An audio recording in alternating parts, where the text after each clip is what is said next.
Hello दोस्तों, आज गणित के इतिहास का तीसरा भाग है। देखिए, गणित का इतिहास हम क्यों बना रहे हैं? गणित के इतिहास हम क्यों बना रहे हैं? गणित का इतिहास अगर देखा जाए तो गणित के इतिहास के बारे में अभी भी भारतीय जितने गणितज्ञ हैं उनको इतिहास के नामों में हाइड कर दिया गया है, जबकि आधुनिक काल में जितने गणितीय सिद्धांतों का प्रतिपादन किया गया वो सब भारतीय गणितज्ञों के सिद्धांतों पर ही किया गया। किंतु इतिहासकारों ने चाहे जैसे भी हो भारतीय गणितज्ञ के इतिहासकारों का नाम हाइड कर रखा है इतिहास के पन्नों में।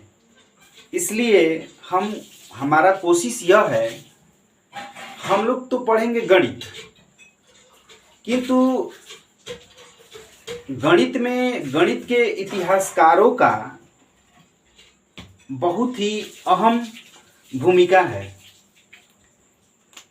जो कि कहीं भी इस गणित के इतिहासकारों के जो भारतीय गणितज्ञ हैं इनकी व्याख्या कहीं नहीं की जाती है। ये गणित के इतिहासकारों ने, भारतीय गणितज्ञों ने गणित में अपनी क्या योगदान दिया है। इसलिए मैं इस गणित की शुरुआत में मैंने सोचा कि सबसे पहले गणित के इतिहास को ही पढ़ा दिया जाए। उसके बाद हम लोग कॉम्पिटिटिव एग्ज़ाम की जो भी गणित में पढ़ाया जाता है वो सारा चीज़ पढ़ाया जाएगा, चाहे वो एसएससी हो, चाहे वो रेलवे हो, चाहे जो भी एग्ज़ाम हो, गणित से संबंधित चाहे जो भी एग्ज़ाम हो, सारी चीज़ की तैयारी कराई जाएगी। लेकिन उससे पहले गणित के इतिहास को समझ लेते हैं कि गणित के इतिहास क्या है।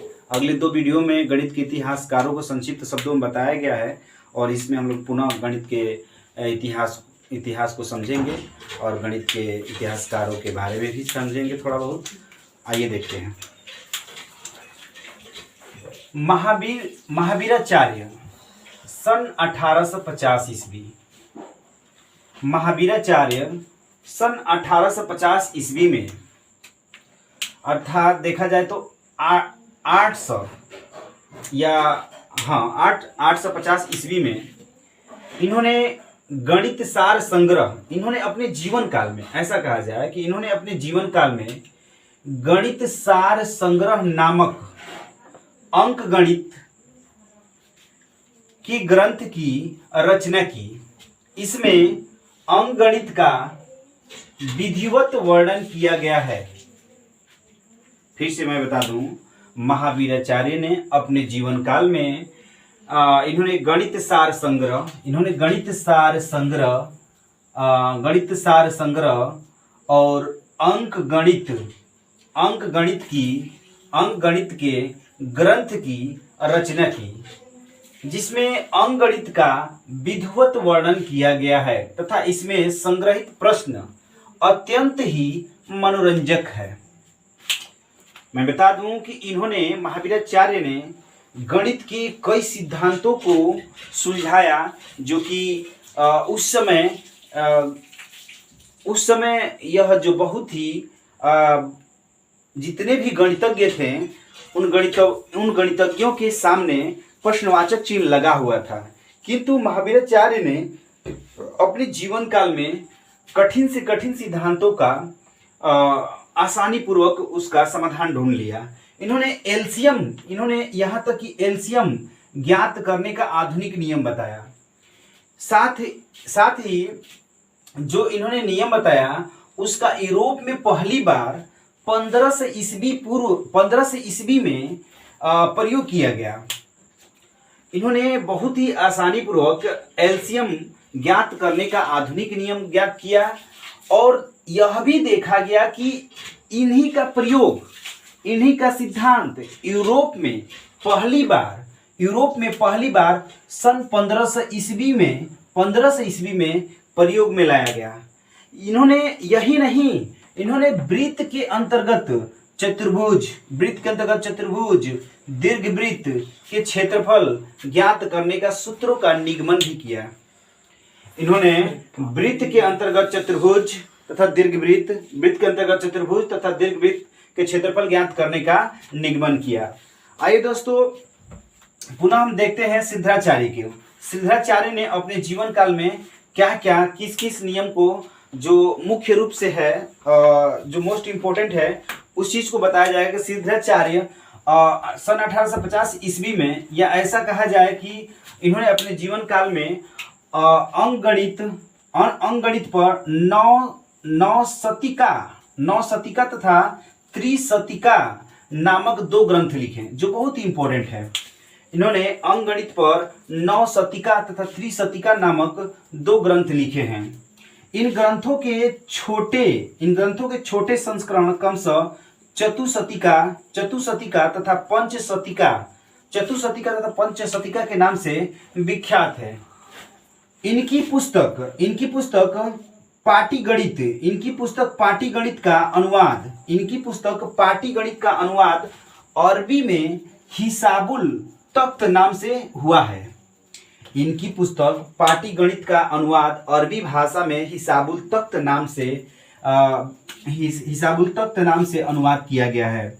इनका सबसे मोस्ट इम्पोर्टेंट जो सूत्र था वो था इनका द्विघात समीकरण हल करने के सिद्धाचार्य विधि। इनका सबसे मोस्ट इम्पोर्टेंट विधि है द्विघात समीकरण हल करने के सिद्धाचार्य विधि। जो सूत्र था सिद्धाचार्य विधि, उनका इन्होंने सूत्र दिया। सिद्धाचार्य का सूत्र जो था, मैं बता दूं आप लोगों को कि x equal to minus b plus minus root में b square minus 4ac upon 2a। ये सिद्धाचार्य का द्विघात समीकरण का हल करने का नियम था। इस विधि के द्वारा जो भी द्विघात समीकरण यदि साधारण तरीके से नहीं हल किए जा सकते थे, उनको इस सूत्र के माध्यम से सिद्धाचार्य ने हल कर देते थे। फिर से मैं बता दूं कि सिद्धाचार्य ने अंकगणित पर नवशतिका, त्रिशतिका नामक 2 प्रमुख ग्रंथ लिखे और इनके छोटे संस्करण क्रमशः चतुशतिका तथा पंचशतिका नाम का पंचविंशतिका नाम से विख्यात है। इनकी जो पुस्तक थी पाटीगणित का अनुवाद अरबी भाषा में हिसाबुल तख्त नाम से हुआ है। इनका द्विघात समीकरण, जो कि सबसे मोस्ट इम्पोर्टेंट द्विघात समीकरण का हल करने के लिए इन्होंने सूत्र प्रतिपादित किया था, वह जो सूत्र था x equal to minus b plus minus root में b square 4ac upon 2a के रूप में था। इन्होंने अब हम लोग बात करेंगे आर्यभट्ट द्वितीय 950 ईस्वी में। आर्यभट्ट द्वितीय ने भी अपना गणित में इन्होंने भी प्रमुख अपना सिद्धांत दिए हैं, जो कि आगे चलकर गणित में इनके प्रतिपादित सिद्धांतों का भी प्रयोग किया गया है, जो हम इस प्रकार देखेंगे। इन्होंने महासिद्धांत नामक ग्रंथ की रचना की, जिसके एक अध्याय में अंकगणित तथा दूसरे अध्याय में प्रथम घात वाले अनिर्धारित समीकरण का प्रतिपादन किया गया है।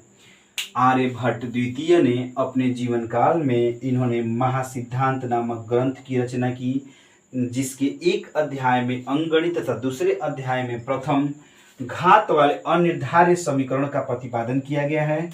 इन्होंने गोले के पृष्ठ क्षेत्रफल के शुद्ध मान का वर्णन, गोले के पृष्ठ क्षेत्रफल के शुद्ध मान का वर्णन इसी ग्रंथ में बताया है। इसके साथ ही सबसे मोस्ट इम्पोर्टेंट जो था, इसी ग्रंथ में पाई का मान 22/7 दिया गया है, जो आज भी सर्वमान्य है। मैं बता दूं कि आज भी जो पाई का मान आर्यभट्ट द्वितीय ने दिया था, आर्यभट्ट द्वितीय ने पाई का मान दिया था। किसने दिया था? आर्यभट्ट द्वितीय ने पाई का मान 22/7 दिया था, जो आज भी क्या है? सर्वमान्य है। दोस्तों इसी के साथ आज का जो यह वीडियो है संक्षिप्त शब्दों में मैंने इनको रखा।